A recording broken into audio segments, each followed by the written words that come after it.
ಪುಷ್ಯ ಮಾಸದ ಶುಕ್ಲ ಪಕ್ಷ ಹುಣ್ಣಿಮೆಯನ್ನು ಬನದ ಹುಣ್ಣಿಮೆ ಅಥವಾ ಬನಶಂಕರಿ ಹುಣ್ಣಿಮೆ ಎಂದು ಕರೆಯುತ್ತಾರೆ. ಅಷ್ಟಮಿಯಿಂದ ಹುಣ್ಣಿಮೆಯವರೆಗೂ ದುರ್ಗೆಯ ವಿವಿಧ ಅವತಾರಗಳನ್ನು ಪೂಜಿಸಲಾಗುತ್ತದೆ. ಬನದ ಹುಣ್ಣಿಮೆಯಂದು ರಾಜ್ಯದ ಎಲ್ಲಾ ಬನಶಂಕರಿ ದೇವಾಲಯಗಳಲ್ಲಿ ಪೂಜೆ ಪುನಸ್ಕಾರಗಳು ಸೇರಿದಂತೆ ಬನಶಂಕರಿ ರಥೋತ್ಸವವೂ ನಡೆಯುತ್ತದೆ. ಈ ತಿಂಗಳಲ್ಲಿ ಕೆಲವಡ ಪುಷ್ಯ ಮಾಸದ ಶುಕ್ಲ ಪಕ್ಷದ ಅಷ್ಟಮಿ ದಿನದಿಂದ ಬನದ ಹುಣ್ಣಿಮೆಯ 9 ದಿವಸವೂ ನವರಾತ್ರಿಯನ್ನು ಆಚರಿಸುತ್ತಾರೆ. ಬನದ ಹುಣ್ಣಿಮೆಯಂದು ಪೂರ್ಣಾನಂದ ಸ್ವರೂಪಳಾದ ಬನಶಂಕರಿ ದೇವಿಯನ್ನು ಪೂಜಿಸಿದರೆ ಸಕಲ ಕಾರ್ಯಗಳು ಈಡೇರುತ್ತವೆ. ಬನಶಂಕರಿ ಅಥವಾ ಶಾಕಾಂಬರಿ ಇದು ದುರ್ಗಾ ಮಾತೆಯ ಮತ್ತೊಂದು ಹೆಸರು. ಪುಷ್ಯ ಮಾಸದ ಶುದ್ಧ ಚತುರ್ದಶಿ ಮತ್ತು ಪೂರ್ಣಿಮೆಯಂದು ಬನಶಂಕರಿ ಪೂಜೆಯನ್ನು ಮಾಡುವ ಸಂಪ್ರದಾಯವಿದೆ. ಪ್ರತಿ ವರ್ಷದಂತೆ ಈ ವರ್ಷವೂ ಕೂಡ ಬನಶಂಕರಿ ದೇವಿಯ ಘಟಸ್ಥಾಪನೆಯನ್ನು ಹುಬ್ಬಳ್ಳಿಯ ನವನಗರದ ನಿವಾಸಿಯಾದ ಪರಿಮಳ ವೆಂಕಟೇಶ್ ಕುಲಕರ್ಣಿ ಇವರ ಮನೆಯಲ್ಲಿ 9 ದಿನ ಶ್ರೀ ಬನಶಂಕರಿ ದೇವಿಯ ಘಟಸ್ಥಾಪನೆ ಮಾಡಿ 9 ದಿನವೂ ಪೂಜೆ ಪುನಸ್ಕಾರದೊಂದಿಗೆ ಆಚರಣೆ ಮಾಡುತ್ತಾರೆ.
ದಿನ ನಡೆಯುವ ಆಚರಣೆ ಬಗ್ಗೆ ವಿವರವಾಗಿ ಶ್ರೀಮತಿ ಪದ್ಮಿನಿಯವರು ತಿಳಿಸಿದರು.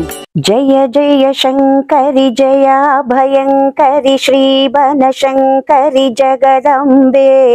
ಬನದ ಹುಣ್ಣಿಮೆಯಲ್ಲಿ ಅಭಯವ ನೀಡುವ ಆನಂದ ಭಾಷ್ಪದ ಬನದಾಂಬೆ.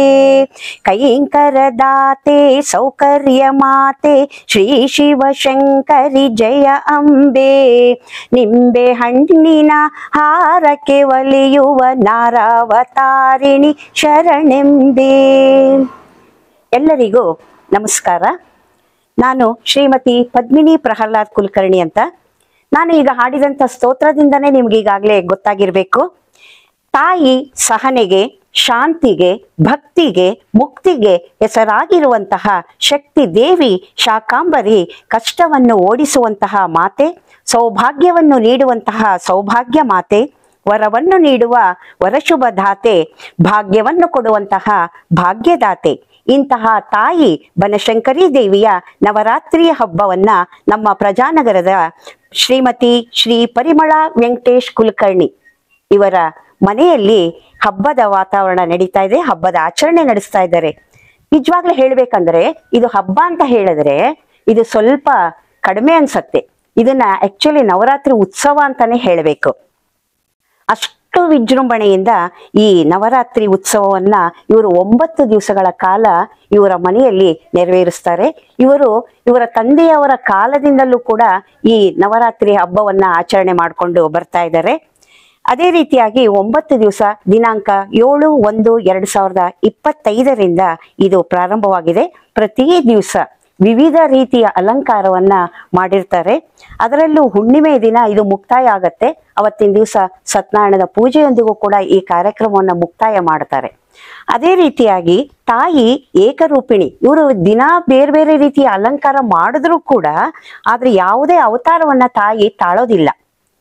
ಇದು ಏಕರೂಪಿಣಿ ಅವತಾರ. ಇದು ಅಷ್ಟಮಿ ದಿನದಿಂದ ಹಿಡಿದು ಹುಣ್ಣಿಮೆ ತನಕ ಇರುತ್ತೆ. ಇದನ್ನ ಒಂದೊಂದು ದಿವಸ ಒಂದೊಂದು ಬಣ್ಣದಲ್ಲಿ, ಮೊದಲನೇ ದಿವಸ ಬಿಳಿ ಬಣ್ಣದ ಹೂಗಳಿಂದ ಸುಂದರವಾಗಿ ದೇವಿಯನ್ನ ಅಲಂಕಾರ ಮಾಡಿದ್ರು. ಅದೇ ರೀತಿಯಾಗಿ ಬೇರೆ ಬೇರೆ ರೀತಿಯಲ್ಲಿ ಕೆಂಪು ಬಣ್ಣ, ಹಳದಿ ಬಣ್ಣ, ಗೆಜ್ಜೆ ವಸ್ತ್ರ, ಈ ರೀತಿಯಾಗಿ ಬೇರೆ ಬೇರೆ ತರದ ಅಲಂಕಾರದಿಂದ ಸರ್ವ ಶಾಖ ನಿವೇದನ ಪಲ್ಯದ ಹಬ್ಬವನ್ನ ಈ ದಿನ ಇಲ್ಲಿ ಆಚರಣೆ ಮಾಡಿದ್ದಾರೆ. ನಿಜವಾಗ್ಲೂ ಇದಂತೂ ಕಣ್ಣಿಗೆ ಹಬ್ಬ ತಂದಿದೆ. ಯಾಕಂದ್ರೆ ನಾವೊಂದು ಅಂಗಡಿಗೆ ಹೋದ್ರೆ ಅಲ್ಲಿ ಎಲ್ಲಾ ತರದ ತರಕಾರಿ ಸಿಗೋದಿಲ್ಲ.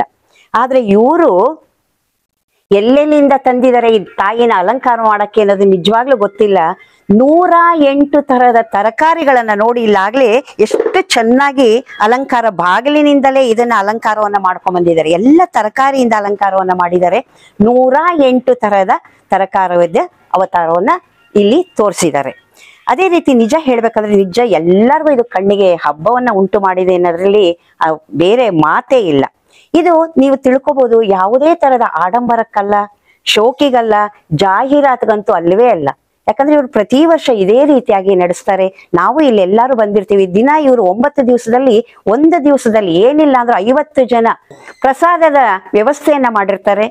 ಆಮೇಲೆ ಮುತ್ತೈದೆಯರಿಗೆ ಕುಂಕುಮ ಅರಿಶಿಣವನ್ನ ಕೊಟ್ಟು, ಅವರಿಗೆ ತಾಂಬೂಲವನ್ನ ಕೊಟ್ಟು ಭೋಜನ ಪ್ರಸಾದ ವ್ಯವಸ್ಥೆಯನ್ನ ಮಾಡಿ ಕೂಡ ಕಳಿಸಿರ್ತಾರೆ. ಆದ್ರೆ ಇವತ್ತಿನ ವಿಶೇಷದಲ್ಲಿ ಕುಮಾರಿಯರಿಗಾಗಿ ಇರತ್ತಿದ್ದು, ಕುಮಾರಿಯರ ಪೂಜೆ ಇದೆ. ಎಲ್ಲ ಮಕ್ಕಳಿಗೆ ಇಲ್ಲಿ ಇವತ್ತಿನ ದಿವಸ ಕರೆದು ಅವರಿಗೆ ಕಾಲು ತೊಳೆದು ಅವರಿಗೆ ಅರ್ಶಿನ ಕುಂಕುಮವನ್ನ ಕೊಟ್ಟು ಅವರ ಪೂಜೆಯನ್ನ ಮಾಡುವಂತಹ ಕಾರ್ಯಕ್ರಮ ಇದು ಇವತ್ತಿನ ದಿವಸ. ಈ ಪೂಜೆಯು 7 ದಿನಗಳ ಪರ್ಯಂತ ವಿಶೇಷವಾಗಿ ನಡೆಯುತ್ತದೆ. ಅಂದರೆ ಪುಷ್ಯ ಶುದ್ಧ ಅಷ್ಟಮಿಯಿಂದ ಹುಣ್ಣಿಮೆ ಪರ್ಯಂತ ಜರುಗುತ್ತದೆ. ಈ ಸಂದರ್ಭದಲ್ಲಿ ಪ್ರತಿಯೊಂದು ದಿನವೂ ನಿಷಿದ್ಧವಲ್ಲದ ಒಂದೊಂದು ತರಕಾರಿ ಪಲ್ಯವನ್ನು ದುರ್ಗಾಮಾತೆಗೆ ನಿವೇದಿಸಲಾಗುತ್ತದೆ. ಆದ್ದರಿಂದಲೇ ಈ ವ್ರತಕ್ಕೆ ಶಾಕಾಂಬರಿ ವ್ರತವೆಂದು ಹೆಸರು. ಅಷ್ಟಮಿಯ ದಿನದಂದು ಅಷ್ಟಾಂಗಿಯ ಪೂಜೆ, ಆ ದಿನ ಬನಶಂಕರಿಯ ಘಟಸ್ಥಾಪನೆ. ಆ ದಿನ ದೇವಿಯ ಆರಾಧನೆ ಮಾಡುವ ಮೂಲಕ ಮನೆಯಲ್ಲಿ ಮುತ್ತೈದೆಯರಿಗೆ ಉಡಿ ತುಂಬಿ ಅವರಿಂದ ಆಶೀರ್ವಾದ ಪಡೆದು ನಂತರ ಪ್ರತಿದಿನ ಕರಿದ ಕಡಬು ಮಾಡಿ ನೈವೇದ್ಯ ಮಾಡುತ್ತಾರೆ. ಇದೇ ರೀತಿಯಾಗಿ ನಾದ ವಿನೋದದ ಗಾನ ಸುಗಾನದ ಸವಿನುಡಿಗಳಿಗೆ ಪ್ರತ್ಯಕ್ಷಿಸು, ರೋಗ ರುಜುನುಗಳ ನೋವು ಬಾಧೆಗಳ ಆ ಕ್ಷಣದಲ್ಲಿ ನೀ ದಹಿಸು, ಲಾಲಿಸು ಪಾಲಿಸು ಭಕ್ತರ ಪೋಷಿಸು, ಶ್ರೀ ಬನಶಂಕರಿ ನೀ ಹರಸು, ಕುಲ ಭಕ್ತರಿಗೆ ಸಕಲ ಐಶ್ವರ್ಯ ಸಮೃದ್ಧಿಯಾಗಿ ನೀ ಹರಿಸು.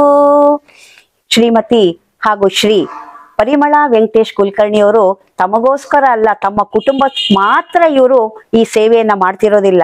ಯಾಕಂದ್ರೆ ಅನೇಕ ಭಕ್ತರು ಈ ಮನೆಗೆ ಬರ್ತಾರೆ. ಈ ಹಬ್ಬದಲ್ಲಿ ಎಲ್ಲರೂ ಭಾಗಿಯಾಗಿರ್ತಾರೆ.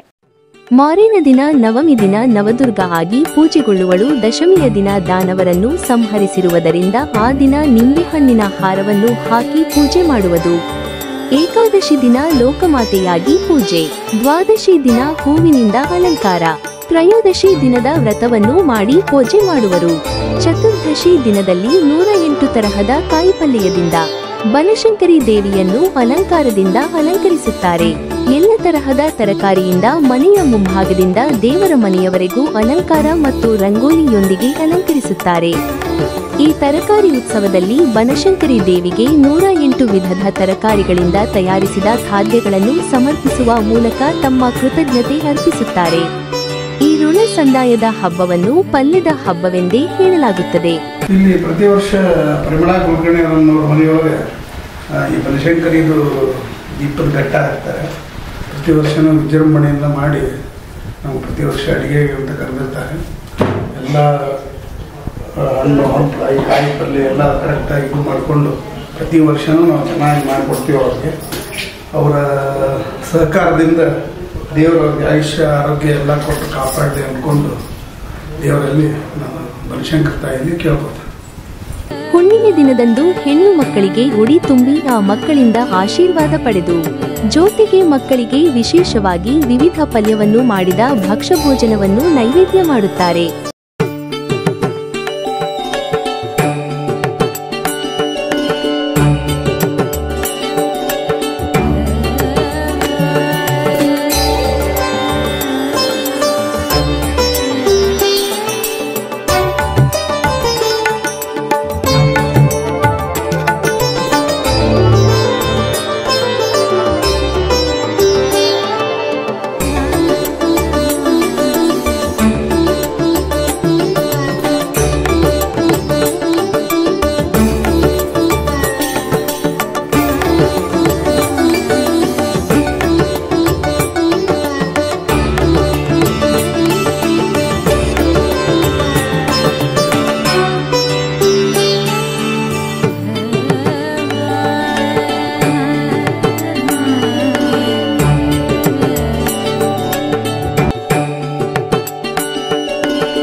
ದಿನ ದೇವಿಗೆ ಎಣ್ಣೆ ಮಜ್ಜನ ಮಾಡಿ ಅಭಿಷೇಕ ಮಾಡಿ ಪೂಜೆ ಮಾಡಿ ಘಟಸ್ಥಾಪನಾ ಪ್ರಸನ್ನಗೊಳ್ಳುವುದು. ಇವರಿಗೆ ಪರಿಮಳ ಇವರಿಗೆ 2 ಹೆಣ್ಣು ಮಕ್ಕಳಿದ್ದಾರೆ. ಹಿರಿಯವಳು ಪ್ರೀತಿ ಅಂತ, ಆದ್ರೆ ಅವ್ರಿಗೆ ಇಟ್ಟಿರೋದು ಬನಶಂಕರಿ, ತಾಯಿಯ ಹೆಸರನ್ನೇ ಇಟ್ಟಿದ್ದಾರೆ. ಅಳಿಯ ವಿಕಾಸ್, ಮೊಮ್ಮಗಳು ಹರ್ಷಿಕಾ. ಕಿರಿಯ ಪುತ್ರಿ ಭಾವನಾ ಕುಲಕರ್ಣಿ. ಆಕೆ ಇಂಜಿನಿಯರ್ ಪದವಿಯನ್ನ ಮುಗಿಸಿ ಈಗ ಮುಂದಿನ ವ್ಯಾಸಂಗಕ್ಕಾಗಿ ಹೊರದೇಶಕ್ಕೆ ಹೋಗುವಂತಹ ಕಾರ್ಯವನ್ನ ನಡೆಸ್ತಾ ಇದ್ದಾರೆ. ಅದೇ ರೀತಿಯಾಗಿ ಇವರು ಈ ಸೇವೆಯನ್ನ ಸಲ್ಲಿಸ್ತಾ ಇದ್ದಾರೆ.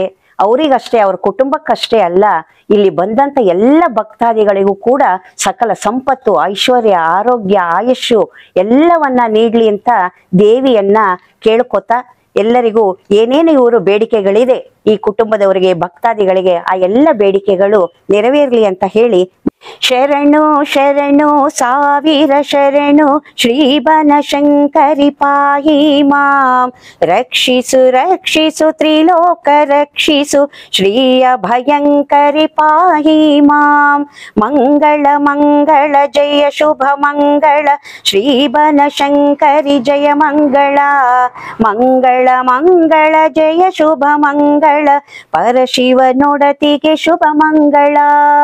ಸರ್ವರಿಗೂ, ಈ ಕುಟುಂಬದವರಿಗೂ ಎಲ್ಲರಿಗೂ ಶುಭವಾಗಲಿ ಅಂತ ಹೇಳಿ, ಮಾತೆಗೆ ನಮ್ಮ ಮೇಲೂ ಎಲ್ಲರ ಮೇಲೂ ಕರುಣೆ ಇರಲಿ ಅಂತ ಮತ್ತೊಮ್ಮೆ ದೇವರಲ್ಲಿ ಪ್ರಾರ್ಥಿಸ್ಕೊಳ್ತಾ ಇದ್ದೇನೆ. ಇದೇ ಸಂದರ್ಭದಲ್ಲಿ ಮಾತನಾಡಿದ ಪರಿಮಳ ವೆಂಕಟೇಶ್ ಕುಲಕರ್ಣಿ ದಂಪತಿಗಳು ತಾವು ಆಚರಿಸುವ ಬನಶಂಕರಿ ದೇವಿಯ ಆಚರಣೆಯ ಬಗ್ಗೆ ವಿವರವಾಗಿ ತಿಳಿಸಿದರು. ಸರ್ವಮಂಗಲ ಮಾಂಗಲ್ಯೆ ಶಿವೆ ಸರ್ವಾರ್ಥ ಸಾಧಕೆ ಶರಣ್ಯೆ ತ್ರಯಂಬಕೆ ಗೌರಿ ನಾರಾಯಣಿ ನಮೋಸ್ತುತೆ. ನಮ್ಮ ಮನೆಯಲ್ಲಿ ನಮ್ಮ ತಂದೆಯವರ ಕಾಲದಿಂದಲೂ ಈ ಬನಶಂಕರಿ ಉತ್ಸವ ಪ್ರತಿ ವರ್ಷನೂ ಅವಿವಾಹಿತವಾಗಿ ನಡ್ಕೊಂಡು ಬರ್ತಾ ಇದೆ. ಈ ಪರಂಪರೆಯನ್ನು ನಮ್ಮ ಕಾಲದಲ್ಲಿಯೂ ನಾವು ಮುಂದುವರ್ಸ್ಕೊಂಡು ಹೋಗ್ತಾ ಇದ್ದೇವೆ. ನಾನು ಈ ಮನೆ ಸೊಸೆಯಾದಾಗಿಂದ ಈ ನವರಾತ್ರಿ ಉತ್ಸವವನ್ನು ನಾವು ಪ್ರತಿ ವರ್ಷನೂ ಒಳ್ಳೆ ವಿಜೃಂಭಣೆಯಿಂದ ಆಚರಿಸ್ತಾ ಇದ್ದೀನಿ. ದೇವಿ ಅನುಗ್ರಹದಿಂದ ವರ್ಷ ಇನ್ನು ಜಾಸ್ತಿನೇ ಮಾಡ್ತಾ ಇದ್ದೀನಿ. ಆಕೆ ಅನುಗ್ರಹದಿಂದ ತುಂಬಾ ಭಕ್ತರು ಬರ್ತಾರ. ಯಾರ ಮನೆಗೆ ಅವ್ರು ಬನಶಂಕರಿ ಇದೆಯಲ್ಲ ಅದನ್ನ ನಮ್ಮ ಮನೆ ಹುಡುಕೊಂಡು ಬಂದು ಪ್ರಸಾದ ಸ್ವೀಕರಿಸ್ಕೊಂಡು ತಗೊಂಡೋಗ್ತಾರ. ಆಮೇಲೆ ನಮ್ಮ ಮನೆಯಲ್ಲಿ ಬಂದು ಬೇಡ್ಕೊಂಡು ಹೋಗಿದ್ದ ಕಾರ್ಯಗಳೆಲ್ಲ ಅವ್ರು ನೆರವೇರಿದಾವ ಅಂತಂದ್ಬಿಟ್ಟು ತುಂಬಾ ಜನ ಭಕ್ತರು ಬರ್ತಾ ಇದಾರ. ಅದರಿಂದ ಅವ್ರಿಗೂ ಒಂದು ಒಳ್ಳೇದಾಗ್ಯದ, ನಮಗೂ ಒಂದು ಒಳ್ಳೇದಾಗ್ಯದ. ಇಷ್ಟು ದೇವಿ ಅನುಗ್ರಹ ಸದಾ ನಮ್ಮ ಮನೆಯ ಮೇಲೆ ಇರ್ಲಿ, ನಮ್ಮ ಮಕ್ಕಳ ಮೇಲೆ ಇರ್ಲಿ ಅಂತ ಹೇಳಿ ನಾನು ದೇವಿ ಹತ್ರ ಬೇಡ್ಕೊಳ್ತೀನಿ. ಹಾಗೂ ಬಂದ ಭಕ್ತರಿಗೂ ಅವ್ರು ಏನ್ ಬೇಡ್ಕೊಂಡಿರ್ತಾರ ಅದು ಅವ್ರಿಗೆ ಪರಿಹಾರ ಆಗ್ಲಿ ಅಂತ ಹೇಳಿ ನಾನು ಬನಶಂಕರಿ ಹತ್ರ ಬೇಡ್ಕೊಳ್ತಾ ಇದ್ದೀನಿ. ಇದು ಬನಶಂಕರಿ ನವರಾತ್ರಿ ಯಾವಾಗ ಬರ್ತದಂದ್ರೆ ಎಳ್ಳಮಾಸಿ ಆದ ತಕ್ಷಣ ಅಷ್ಟಮಿ ದಿವಸ ಪ್ರತಿಷ್ಠಾಪನೆ ಆಗ್ತದ, ಘಟಸ್ಥಾಪನೆ ಮಾಡ್ತೀವಿ. ಆ ಘಟಸ್ಥಾಪನೆ ಆದ ತಕ್ಷಣ ಹುಣ್ಣಿಮೆವರೆಗೂ ನಾವು ದೀಪ ಹಾಕಿರ್ತೀವಿ ಮನೆಯೊಳಗಡೆ. 9 ದಿವಸ ನವರಾತ್ರಿಯನ್ನು ಉತ್ಸವದಿಂದ ಅಗದಿ ವಿಜೃಂಭಣೆಯಿಂದ ಮಾಡ್ತೀವಿ. ಬಾದಾಮಿ ಕ್ಷೇತ್ರದಲ್ಲಿ ಯಾವ ತರ ಆ ಘಟಸ್ಥಾಪನೆ ವಿಧಿವತ್ತಾಗಿ ನಡೀತದಲ್ಲ, ಅದೇ ತರ ನಮ್ಮ ಮನೆಯಲ್ಲೂ ಘಟಸ್ಥಾಪನಾ ಬನಶಂಕರಿ ದೇವಿಯ ಘಟಸ್ಥಾಪನಾ ವಿಧಿವತ್ತವಾಗಿ 9 ದಿನಗಳ ಕಾಲ ವಿಜೃಂಭಣೆಯಿಂದ ನಡೀತದೆ. ಇವತ್ತಿನ ದಿವಸ ನಮ್ಮ ಮನೆಯಲ್ಲಿ ಪಲ್ಯದ ಹಬ್ಬ ಅಂದ್ರೆ 108 ಪಲ್ಯ ಮಾಡಬೇಕು. ಅದರಲ್ಲಿ ಆಕ್ಚುಲಿ 108 ಪಲ್ಯ ಮಾಡ್ಲಿಕ್ಕೆ ಸಾಧ್ಯ ಆಗೋದಿಲ್ಲ. ಅದಕ್ಕೋಸ್ಕರ ಅಲ್ಲ 60, ನೆಲ್ಲಿ 40, ಹರಿವಿ 8 ಅಂತೇಳಿ 108 ಪಲ್ಯ ಹಿರಿಯರು ಮಾಡಿದಾರ. ಅದನ್ನ ಸೇರಿಸಿ ನಾವು ಪಲ್ಯ ಮಾಡ್ತೀವಿ. ಅದ್ರ ಜೊತೆಗೆ ಕುಮಾರಿಕಾ ಮುತ್ತೈದೆಯರಿಗೆ ನಾವು ಇವತ್ತು ಪೂಜೆ ಮಾಡಿ ಅವರಿಗೆ ಇದು ಬಾಗಿನ ಅರ್ಪಿಸ್ತೀವಿ ಕುಮಾರಿಕಾ ದೇವಿಗೆ. ಇಷ್ಟು ನಮ್ಮ ಮನೆಯಲ್ಲಿ ಇವತ್ತಿನ ದಿವಸ ಪಲ್ಯದ ಹಬ್ಬದ ವಿಶೇಷತೆ ಇದೆ. ನಾಳೆ ಬನದ ಹುಣ್ಣಿಮೆ ನಿಮಿತ್ತ ಘಟಸ್ಥಾಪನೆ ಜೊತೆಗೆ ಸತ್ಯನಾರಾಯಣ ಪೂಜೆಯನ್ನು ಮಾಡಿ ಇದನ್ನ ನವರಾತ್ರಿಯನ್ನು ಕೊನೆಗೊಳಿಸ್ತಾ ಇದ್ದೀವಿ. ನಾನು ಮತ್ತು ಪರಿಮಳ 20 ವರ್ಷದಿಂದ ಫ್ರೆಂಡ್ಶಿಪ್. ಅವ್ರ ಮನೆಯೊಳಗೆ ಯಾವಾಗ ಬನಶಂಕರಿ ವೃತ ಮಾಡ್ಲಿಕ್ಕತ್ತಾರ ಅವಾಗ್ಲಿಂದ ಬರ್ಲಿಕ್ಕತ್ತೇನಿ. ಭಾಳ ಚಂದಾಗಿ ಮಾಡ್ತಾರ. ದಿನ ಒಂದು ಏನಿಲ್ಲ ಅಂದ್ರೂ 10, 15, 20 ಮಂದಿ ಊಟದ ಇರ್ತದ, ವ್ಯವಸ್ಥೆ ಇರ್ತದ. ನಾನು ಮೊದ್ಲಿಂದನೂ ಬರ್ಲಿಕ್ಕತ್ತೇನಿ. ಭಾಳ ಚಂದಾಗಿ ಅಗದಿ ವಿಜೃಂಭಣೆಯಿಂದ ಮಾಡ್ತಾರ ಅವರು. ಅಗದಿ ದೇವಿ ಎದ್ದು ಬರ್ತಾಳೆ ಏನೋ ಅನ್ನೋರಂಗ ಆ ರೀತಿ ಅವರು ಎಲ್ಲ ಅಲಂಕಾರ ಮತ್ತೆ ಎಲ್ಲಾನು ಅಡಿಗೆ ಎಲ್ಲಾನು ಮಾಡ್ತಾರೆ ಅವರು. ಹಿಂಗಾಗಿ ಅವರು ಬಹಳ ಚಂದ ವಿಜೃಂಭಣೆಯಿಂದ ಮಾಡ್ಲಿಕ್ಕತ್ತಾರ ಅಂತ ನಾನು ಹೇಳಿ ಅವ್ರಿಗೆ ಇನ್ನೂ ದೇವ್ರು ಆಯುಷ್ಯ ಆರೋಗ್ಯ ಐಶ್ವರ್ಯ ಇನ್ನೂ ಹೆಚ್ಚಿಂದ ಕೊಡ್ಲಿ ಅಂತ ಹೇಳಿ ನಾನು ಬಿಡ್ಕೊತೇನೆ. ಈ ಹಬ್ಬವು ಉತ್ತರ ಕರ್ನಾಟಕದವರಿಗೆ ಅತ್ಯಂತ ವಿಶೇಷವಾದ ಹಬ್ಬವಾಗಿದೆ.